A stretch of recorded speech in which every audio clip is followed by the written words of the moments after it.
안녕하세요 여러분. 오늘은 이제 일제의 침략과 국권 피탈, 그 다음에 경제적인 열강이 이제 경제적으로 어떤 침략을 해가는지 그 과정에 대해서 좀 살펴보도록 할 건데요. 오늘 우리가 국권이 피탈되는 과정에 대해서 살펴보기 위해서는 아관 파천 이후에 변화된 그 당시 한반도를 둘러싼 국제정세에 대해서 조금 이해를 해볼 필요가 있습니다. 그거에 대해서 조금 자세히 설명을 한번 해보도록 할 텐데요. 우선 아관 파천이 있은 이후에 당연히 일본의 세력은 무너지게 되겠죠. 일본의 세력 같은 경우는 이제 무너지게 될 거고요. 러시아가 한반도에 대한 뭐라 그래야 될까요? 개입을 상당히 많이 해갈 겁니다. 자, 근데 한 가지 우리가 알아둬야 될 거는 일본 같은 경우는 조선을 자기들의 세력권 안에, 그리고 자기들이 사실상 차지하는데 정말 사활을 걸었던 나라라고 한다면, 러시아 같은 경우는 사실 목표가 완벽하게 조선 지역은 아니었던 거예요. 만주 지역에서 자기들의 영역을 확보하는 과정에서 조선을 일본이란 나라와의 완충지대로서 약간 생각했던 측면이 있어요. 그러다 보니 아관 파천 이후에 이 둘의 군사적인 갈등이 상당히 고조가 됐을 때 결국에는 이런 상황이 맞물리면서 러시아와 일본이 비밀 협약을 체결을 하고 어느 정도의 세력 균형을 이룰 수 있었던 거겠죠. 일본 같은 경우는 지금 당장, 그러니까 아관 파천 즈음에 지금 당장 러시아하고의 전쟁 이런 것들을 생각할 수 있을 만한 여유는 없었던 거예요. 청일전쟁이 끝난 직후였고, 이 청일전쟁 때 엄청나게 많은 재정을 소비를 하고 많은 힘을 쏟았기 때문인 거죠. 그렇기 때문에 일본 같은 경우는 어느 정도 시간을 끌 필요가 있었던 거예요. 자, 그리고 러시아 같은 경우는 아까도 잠깐 얘기를 했지만, 러시아도 이 유라시아 대륙에서 자기들의 세력을 확장하는 과정에서 특히 이 동부 지역에서 자기들의 영향력을 키워나가는 과정에는 아직은 시간이 좀 필요했어요. 이걸 위해서 그 당시 러시아가 추진했던 게 뭐냐면 시베리아 횡단철도의 건설이에요. 근데 이 시베리아 횡단철도의 건설이 아직은 추진되고 있는 과정이었기 때문에 지금 당장 이 유라시아 동부 지역에서 자기들의 세력을 확고히 했다고 보기는 조금 어려웠던 거죠. 자, 그러니까 이 유라시아 동부, 특히 자기들이 눈여겨봤던 이 만주 지역에서 자기들의 세력을 어느 정도 유지하는 게 상당히 중요했는데, 계속해서 일본이라는 나라가 뭔가 좀 꺼림칙했던 거잖아요. 특히 일본 같은 경우는 시모노세키 조약 때 랴오둥 반도를 뺏어가죠, 처음에는. 이게 러시아 입장에서는 자기들의 국제 어떻게 보면 전략에 상당히 큰 장애물이 된다고 생각을 했던 거예요. 그러니까 상급 간섭에 나섰던 거고, 시간이 필요하다고 생각한 거죠, 러시아는.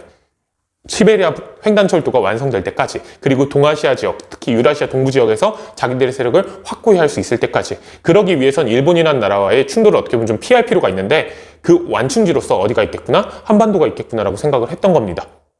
이게 바로 아관 파천 직후에 한반도에서 외세가 세력 균형을 이루고, 그 과정에서 이제 대한제국 정부가 다양한 정책들을 추진할 수 있었던 배경인 겁니다.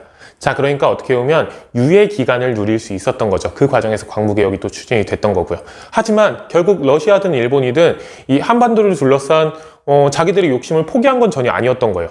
자, 그러니 결국 러시아든 일본이든 계속해서 한반도와 만주 지역을 둘러싼 충돌을 대비한 준비들을 꾸준히 벌이고 있었던 거겠죠. 자, 그리고 국제정세가 조금씩 변화하면서 이런 군사적인 긴장감이라든지 갈등은 더욱더 고조가 될 겁니다. 그리고 그 결과 1904년 러시아와 일본이 결국에는 전쟁에 돌입하게 되죠. 이게 바로 1904년 러일 전쟁입니다. 여기서부터 오늘 내용은 본격적으로 살펴보도록 하면 되겠습니다. 자, 이제 본격적으로 일본의 침략과 국권 피탈, 그 다음에 열강의 경제 침략 두 번째 시간에 대해서 살펴보도록 할 건데요.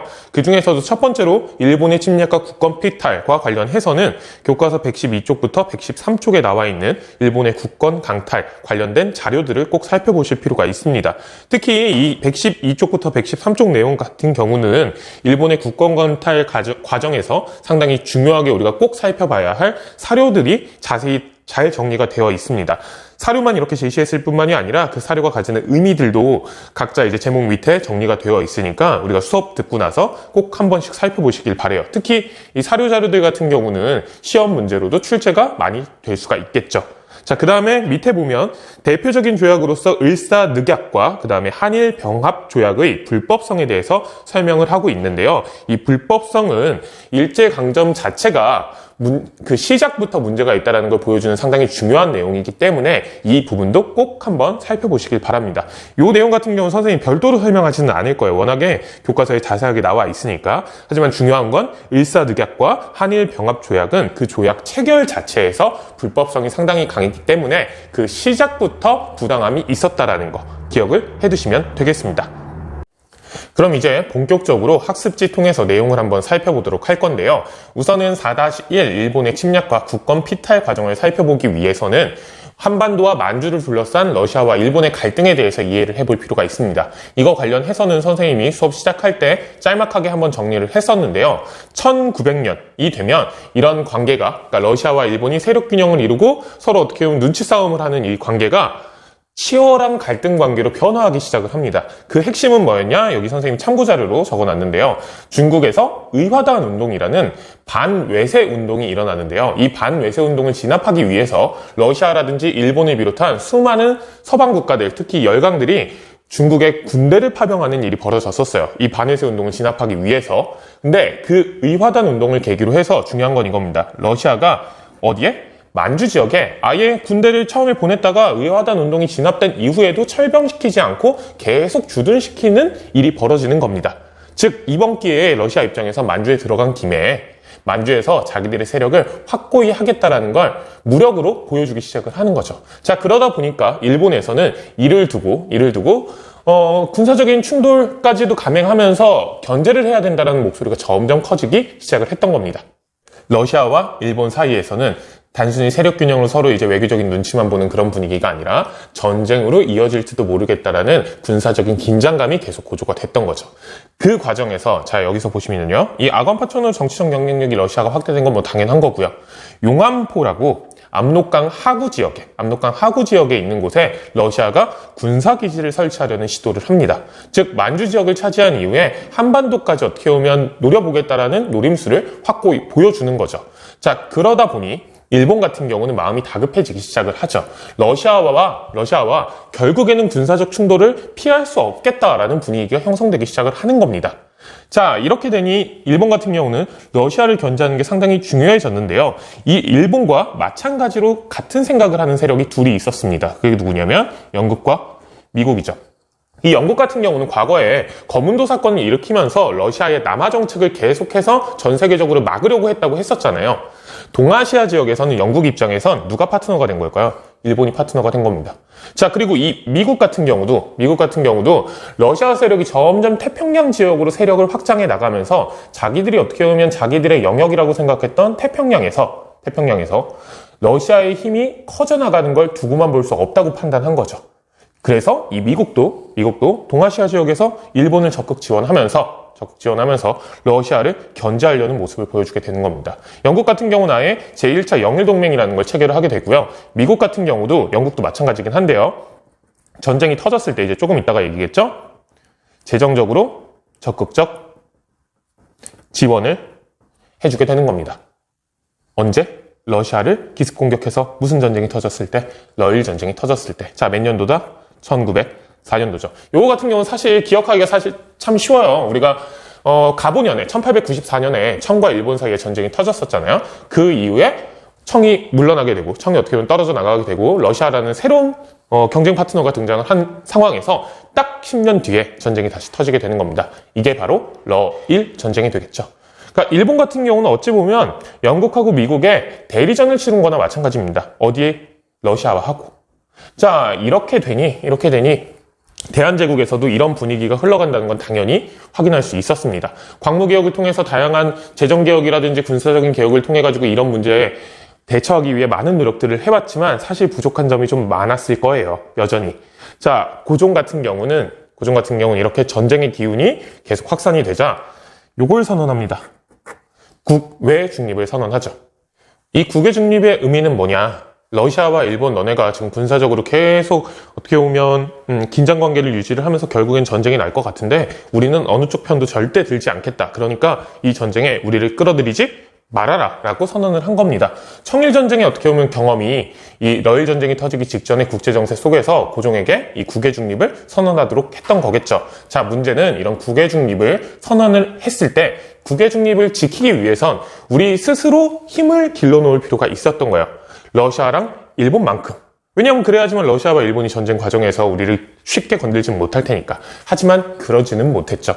결국 러시아를 기습 공격하고 러일 전쟁을 발발시킨 일본 같은 경우는 전쟁이 시작된 직후에 대한제국의 수도였던 한성에 한성에 군대를 보내서 군사적인 위협 하에 새로운 조약의 체결을 강요합니다. 그 조약이 뭐냐면 여기 나와 있는 한일의정서죠. 전쟁 바로 직후에 일어난 일입니다. 핵심은 이거예요. 국외 중립했잖아요. 이거 무시하고 우리랑 동맹하자는 겁니다. 핵심은 이겁니다. 전쟁 수행에 필요한 군사 요충지를 우리 마음대로 사용할 수 있게 해달라는 거예요. 즉 대한제국이 일본의 뭐가 된다? 군사 기지가 된다라는 거죠. 사실상 국외 중립은 완전히 무시된 채 러일 전쟁 기간 내내 대한제국 같은 경우는 일본에 끌려다니게 되는 겁니다. 자, 그리고 이 러일 전쟁 같은 경우는 가까스로 일본이 승기를 잡기 시작을 하는데요. 이렇게 되니까 일본 같은 경우는 이제 진짜 일본이 메이지 유신을 시작하고 정한론이라는 한반도를 정벌해야 된다는 논의가 나왔던 그 연장선상에서 쭉 지금까지 준비해왔던 거에 마침표를 찍으려는 노력들을 하겠죠. 시도들을 하겠죠. 그 첫 시도가 뭐냐? 제1차 한일협약입니다. 94년 8월에 체결되는 조약인데요. 이것도 마찬가지로 당연히 강요된 조약이겠죠. 핵심은 이겁니다. 일본이 추천하는 재정과 외교 고문을 임명하라는 겁니다. 여기 스티븐슨이라는 사람과 메가타라는 사람이 임명이 결국에는 되는데요. 이 스티븐슨이 여기 앞에랑 조금 뒤집혀져 있는데 외교 고문으로 임명이 됐고요. 메가타는 재정 고문으로 임명이 됩니다. 스티븐슨 같은 경우는 상당히 친일적인 성격의 미국인이었고요. 이 메가타 같은 경우는 일본인 출신입니다. 자, 이 사람들을 뭘로 임명해라? 고문으로 임명해라. 그래서 대한제국이 외교정책이나 재정정책을 추진하는 과정에서 필요한 조언을 받으라는 거죠. 말이 조언이지 누구 말 들으라는 걸까요? 이들 말을 무조건 들어야 한다라는 거겠죠. 이게 1904년 8월에 체결되는 제1차 한일협약의 내용입니다. 이후 전쟁은 1905년까지 이어지는데요. 1905년이 되면 사실상 일본의 승리가 눈앞에 다가오게 되는 겁니다. 자, 이렇게 되자 일본 같은 경우는 이제 한반도를 둘러싸고 마지막까지 경쟁했던 사실 러시아를 완전히 제껴버린 거잖아요. 자, 그러다 보니까 이 전쟁이 끝난 이후에 한반도 지역을 자기들이 점령하고 그 다음에 지배하겠다라는 걸 국제적으로 인정받으려고 노력을 합니다. 그 과정에서 미국과는 가스라 테프트 밀약을 체결하게 되고요. 영국과는 제2차 영일동맹, 1차 영일동맹은 갱신을 한 거죠. 자, 그리고 마지막으로 러시아와 포츠머스 조약을 체결을 합니다. 1905년 9월에. 즉, 러일 전쟁에서 누구의 승리? 일본의 승리가 바로 이 포츠머스 조약으로 확인이 되는 거죠. 그리고 이 포츠머스 조약의 내용의 핵심은 간단할 겁니다. 한반도에서 일본의 세력을 러시아는 인정한다 안 한다? 하겠다. 우리 손 뗄게입니다. 이렇게 되니 국제적으로 사실상 한반도는 누구의 손아귀에 떨어지게 된 걸까요? 일본의 손아귀에 떨어지게 되는 거겠죠. 그게 바로 무슨 전쟁의 결과? 러일 전쟁의 결과가 되겠습니다.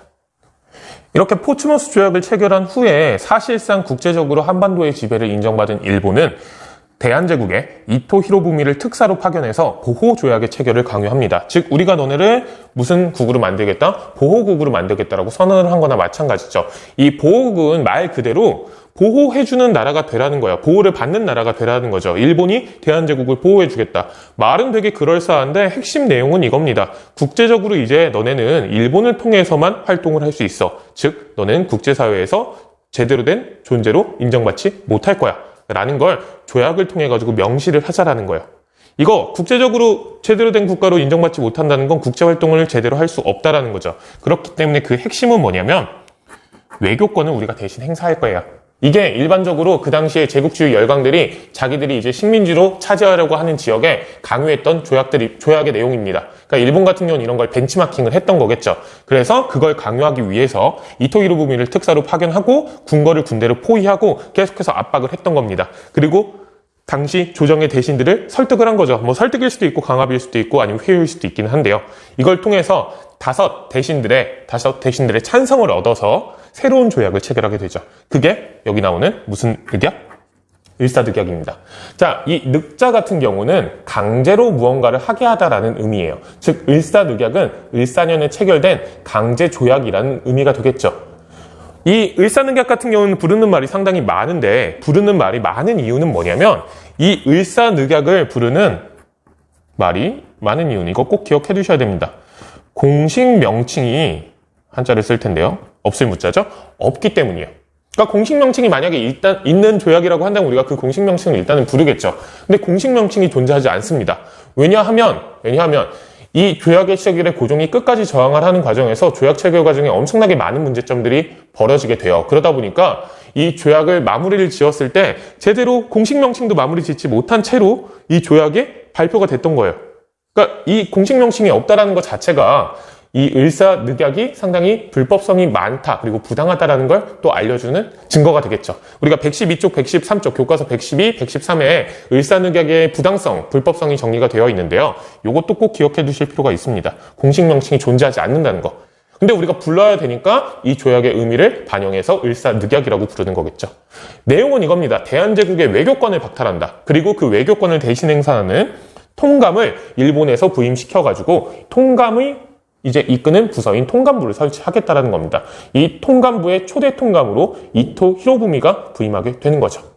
자, 그리고 중요한 것도 한 가지 더 하자면 그와 동시에 정부 부처 대부분에 뭘 임명하게 될까요? 고문을 임명하게 됩니다. 그 이전에는 여기 위에 나오는 스티븐스와 메가타가 재정과 외교 고문을 임명이 됐다면 이제 정부 부처 대부분에 특히 중요한 거죠. 일본인이 고문으로 임명이 됩니다. 고문이라는 건 조언을 해주는 사실 자리이기 때문에 결정권이 있는 건 아니에요. 근데 사실상 결정권을 휘두르게 되겠죠. 이 당시에는. 이게 바로 무슨 조약의 내용? 을사늑약의 내용입니다. 그리고 이후로는 계속해서 대한제국에 어떻게 보면 권한이라든지 권력이라든지 이런 것들을 뺏어가려는 움직임들이 나타나게 되겠죠. 자, 그러다 보니 누구의 반발이 나타나게 될까요? 고종의 반발이 나타나게 됩니다. 자, 이 고종 같은 경우는 미국의 헐버트를 특사로 파견해서 대한제국의 독립을 호소하기도 했고요. 다양한 노력들을 이어가는데요. 당시 네덜란드 헤이그라는 곳에서 만국 평화회의가 열리기로 했어요. 그러니까 만국에 뭘 기원하는 회의일까요? 뭘 추구하는 회의, 평화를 추구하는 회의가 있잖아요. 그러니까 우리가 일본에 지금 침략을 당하고 있는 이런 평화롭지 못한 상황에 처해 있는데 우리의 부당성, 우리가 지금 처해 있는 부당성을 알려서 국제사회에 공론을 일으켜가지고 일본을 압박 한번 해보자 라고 누가 생각했던 걸까요? 고종이 생각을 했던 겁니다. 자, 여기에 특사를 파견을 하는데요. 이들이 다양한 노력들을 하려고 했지만 결국에는 당시 국제정세라는 건 상당히 냉혹했습니다. 일본의 방해와 그리고 서양 열강의 완전한 무관심으로 인해서 이 헤이그 특사는 제대로 된 활동을 하지 못하고 끝맺히게 되죠. 즉 중요한 거, 요 평화 있죠. 평화회의니까 우리가 꼭 들어줄 것 같았잖아요. 이거였다는 겁니다. 여기서 말하는 평화 뭐다? 열강강내 평화다. 그러니까 힘이 센 나라들끼리 방금 러일 전쟁했잖아요. 러일 전쟁처럼 충돌이 계속 일어나는데 그런 충돌 우리 어떻게 한번 피해볼까요? 우리끼리 세력을 어떻게 보면 잘 조정을 해볼까요? 이런 걸 논의했던 자리였던 겁니다. 그러니까 당연히 일본이 방해를 했을 뿐만이 아니라 열강들도 무관심할 수밖에 없었겠죠. 하지만 대한제국이 끝까지 이런 노력을 했다라는 것도 우리가 좀 기억을 해두실 필요는 있겠죠. 그렇지 않아도 일본에게 고종은 엄청나게 눈에 까신 존재였을 겁니다. 우리가 고종에 대해서 지난 시간에 조금 깊이 있게 얘기를 좀 해봤는데요. 이 고종이라는 인물 자체가 다양한 평가를 받기는 하지만 일단 기본적으로 동의할 수 있는 건 이거예요. 거의 40년 넘는 세월 동안 왕과 황제의 자리에 앉으면서 다양한 우여곡절을 겪으면서 다양한 시련을 겪으면서 자기 권력을 유지하는 데에는 되게 많은 노력을 했던 인물인 거예요. 그런 노력이 이 마지막에는 만국평화회의에 특사를 파견하는 형태로도 나타났던 거죠. 자, 결국에는 이 한반도를 자기의 땅으로 만들고자 했던 일본 같은 경우는 마지막 걸림돌이 딱 눈에 띄었던 거죠. 그게 누구냐면 고종입니다.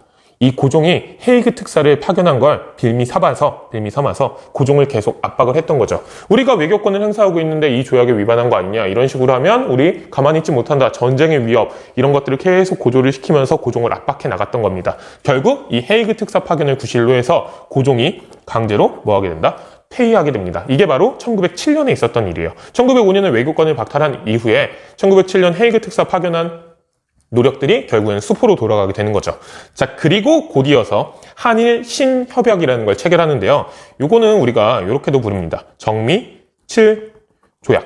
1907년이 정미년이었는데 이 정미년에 주요 내용 7가지 포함한 조약이 새롭게 체결되는 거죠.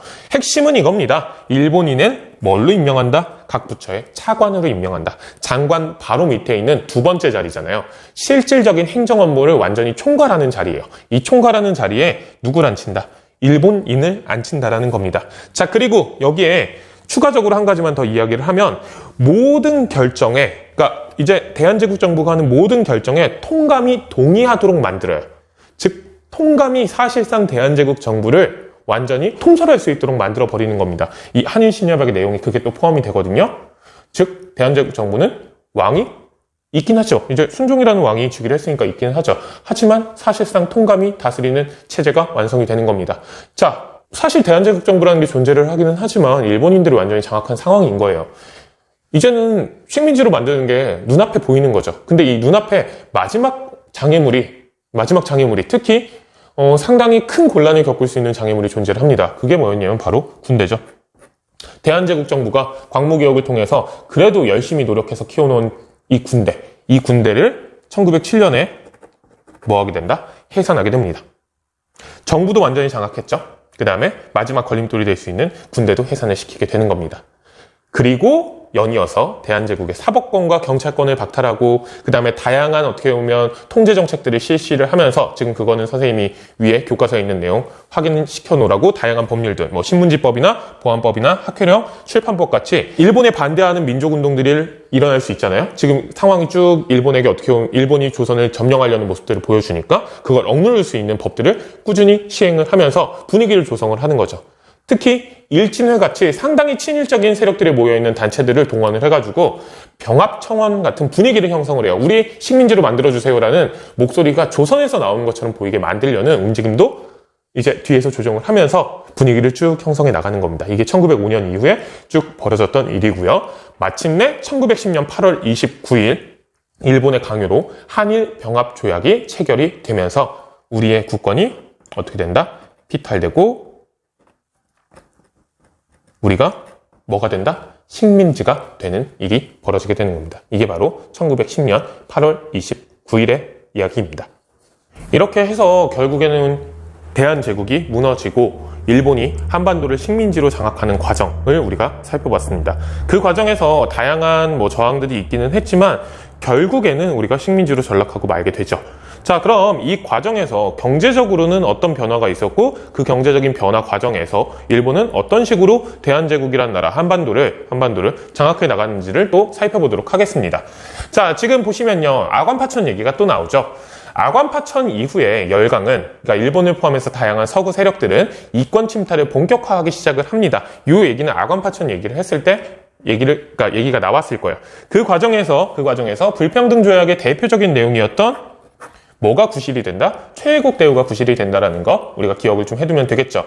자, 일본도 다양한 이권들을 뺏어가는 데 상당히 많은 신경을 썼는데요. 특히 일본이 관심을 많이 가졌던 건 요거예요. 철도입니다. 철도. 이 철도를 부설해가지고 이 철도를 운영할 수 있는 권리를 얻어내는데 상당히 많은 관심을 갖게 되는데요. 그 이유는 뭐냐? 대한제국의 산물을 어디로 이동시키기 위해서? 일본으로 이동시키기 위해서 대표적으로는 쌀 같은 게 있겠죠. 자, 근데 또 한 가지가 있어요. 뭐냐면 군병력입니다. 청일전쟁도 그렇고 러일전쟁도 그렇고 이 전쟁의 핵심은 이 한반도 지역에서 어떻게 하면 빠르게 군병력을 이동시키느냐가 일본 입장에서는 상당히 중요한 요소였어요. 그래야지만 한반도에서의 전투를 확실히 이겨낼 수 있고 그리고 한반도를 장악한 이후에 만주 지역까지 군대를 빠르게 보낼 수 있기 때문에 그래서 철도의 부설에 상당히 관심이 많았는데요. 그걸 알려주는 가장 대표적인 내용은 뭐냐면 이 대부분의 철도 있죠. 우리나라의 대부분의 철도가 러일 전쟁 당시에 어디에 의해서 부설될까요? 바로 일본에 의해서 부설이 된다는 겁니다. 대다수가. 완전히 다는 아니니까 이렇게 쓰면 되겠죠. 다수가 부설이 된다라는 거. 요걸 통해서 이 철도라는 게 상당히 중요한 이권이기도 했지만 일본 입장에서는 군사적인 침략의 수단으로 쓰였다는 것도 우리가 확인해 볼 수 있겠죠. 그러다 보니까 이 철도 부설에 대해서 그 당시 한반도에 살았던 수많은 사람들, 특히 민중들의 반발도 컸다라는 거 우리가 나중에 또 확인을 해보도록 할 겁니다.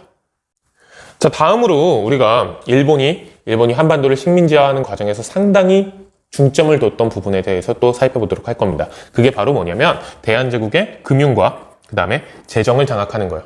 식민지를 만든다고 하면 군사적인 압박을 해서 또는 전쟁을 통해서 그 지역을 점령을 하고 이 지역에서 군사적인 통치를 하는 거에만 그리고 정치적으로 힘을 발휘하는 거에만 좀 초점을 맞추는 경향들이 있는데요. 경제적인 부분도 상당히 중요합니다. 왜냐하면 경제적으로 어떤 지역을 꼼짝 못하게 만들어버리면 사실 군사적인 힘을 동원하지 않더라도 그 지역을 통치하는 게 상당히 수월해지기 때문이에요. 우리도 예를 들어가지고 선생님이 친구한테 엄청나게 많은 돈을 빌렸다라고 하면 내가 갚아나가는 과정이기는 하지만 그 친구가 어떤 요구를 한다던가 아니면은 약간은 불합리한 이야기를 하더라도 내가 갚아야 되는 돈이 있기 때문에 너무나도 큰 돈, 부담이 되는 돈이 있기 때문에 그 불합리한 얘기를 어느 정도는 들어줄 수밖에 없는 측면들이 분명히 있는 거잖아요.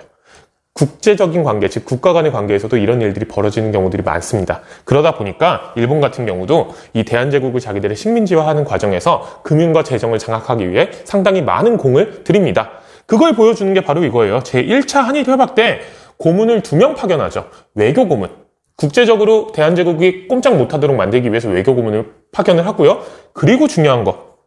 무슨 고문? 재정 고문을 파견하죠. 그 인물이 누구였다? 기억해 주셔야 됩니다. 메가타라는 인물을 파견을 합니다.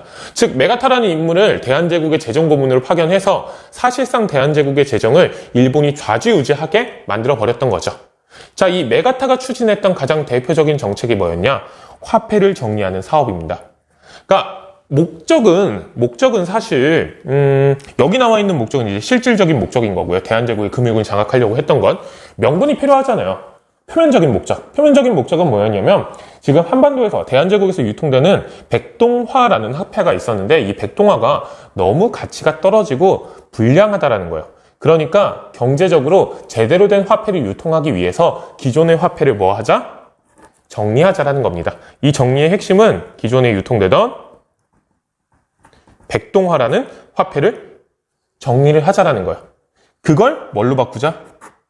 제1은행이라는 곳에서 발행하는 화폐로 바꿔주자라는 겁니다. 근데 이 제1은행은 어느 나라 은행이냐?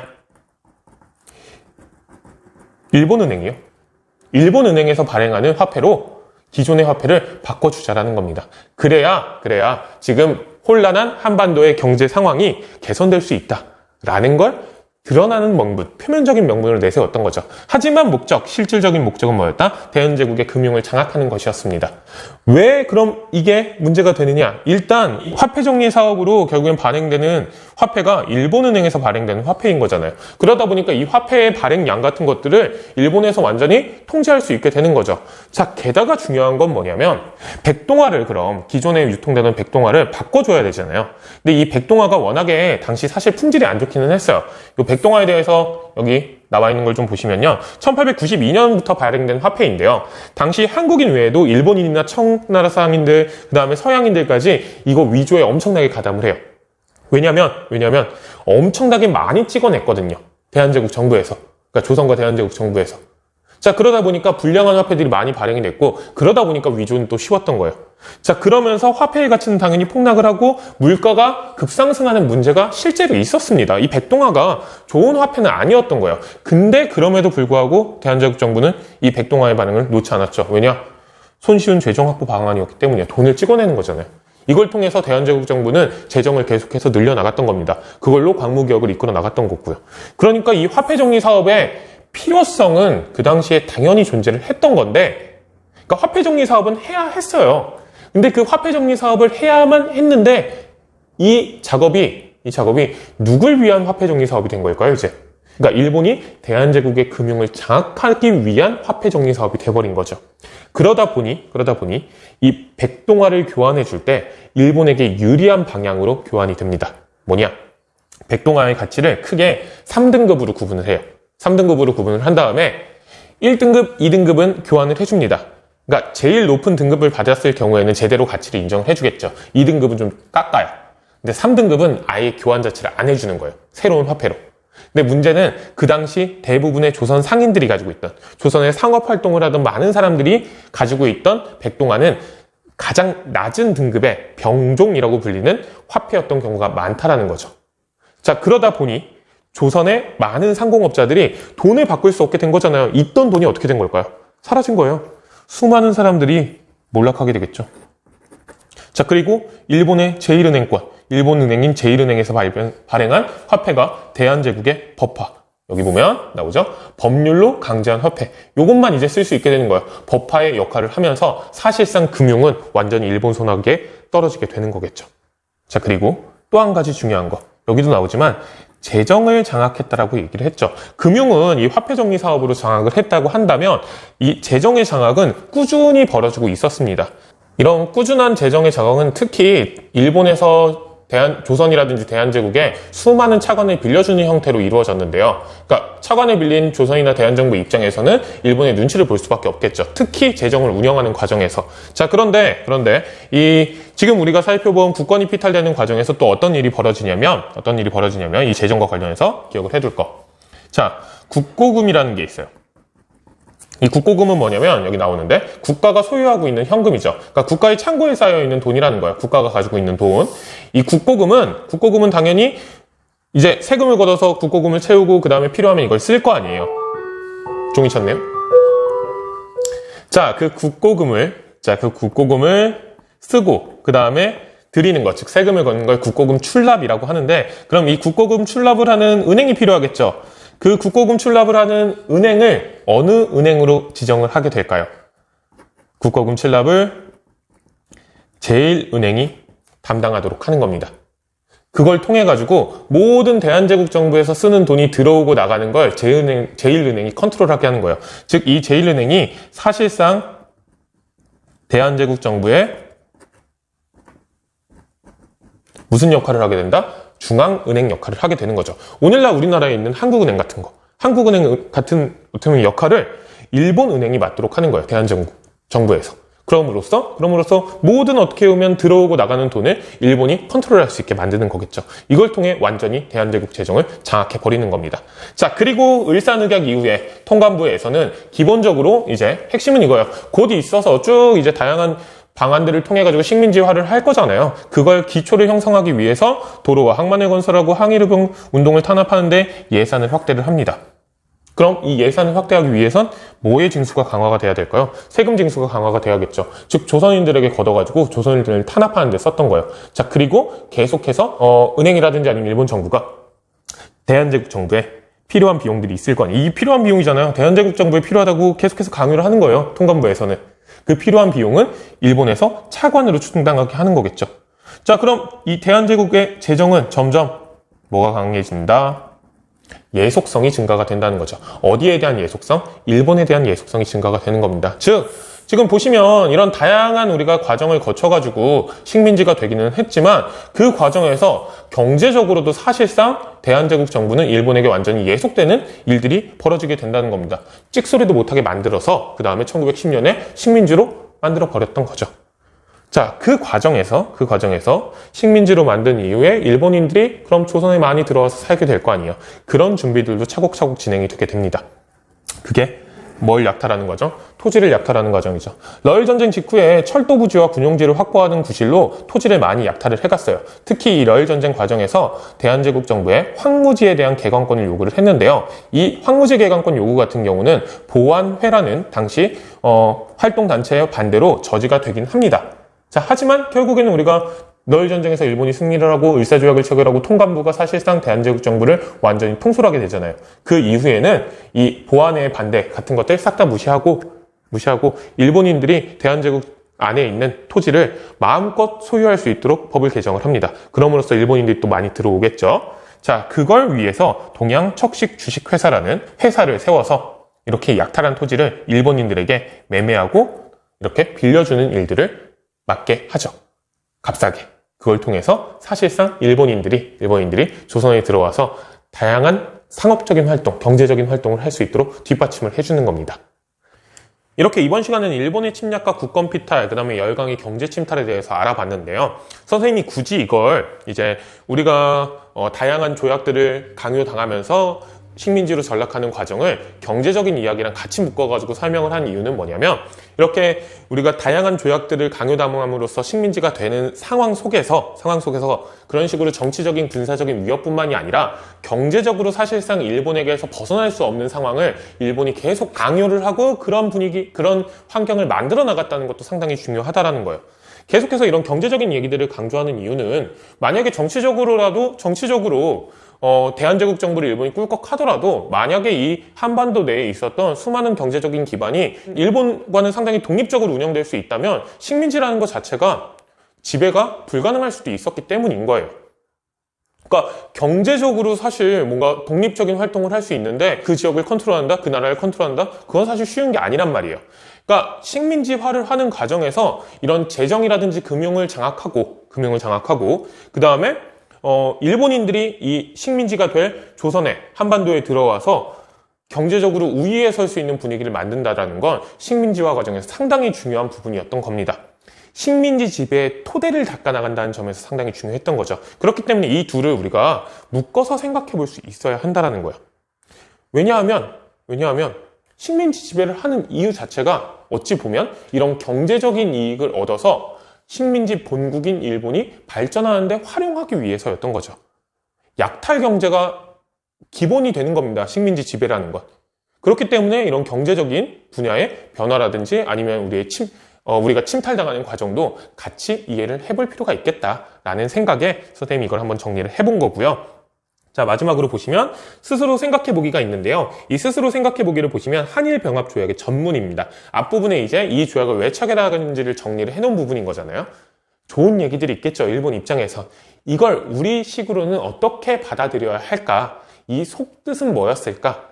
속내는 무엇이었을까? 우리가 한번 고민을 해보자라는 겁니다. 이 문제 같은 경우는 답은 없을 거예요. 답은 없을 건데 우리가 특히 사료를 접근하는 과정에서 그 사료를 비판적으로 분석할 수 있는 능력을 이런 문제를 풀면서 길러낼 수 있을 겁니다. 이 문제까지 정리를 하고 오늘은 이제 과제로 마무리를 하시면 되겠고요. 바로 이제 일제강점기로 넘어가는 건 아니고요. 이런 과정에서 그럼 이렇게 식민지화가 되는 과정에서 우린 어떤 저항을 했는지까지 살펴보도록 하겠습니다. 그건 다음 시간에 살펴보도록 하고요. 오늘 수업은 여기까지입니다.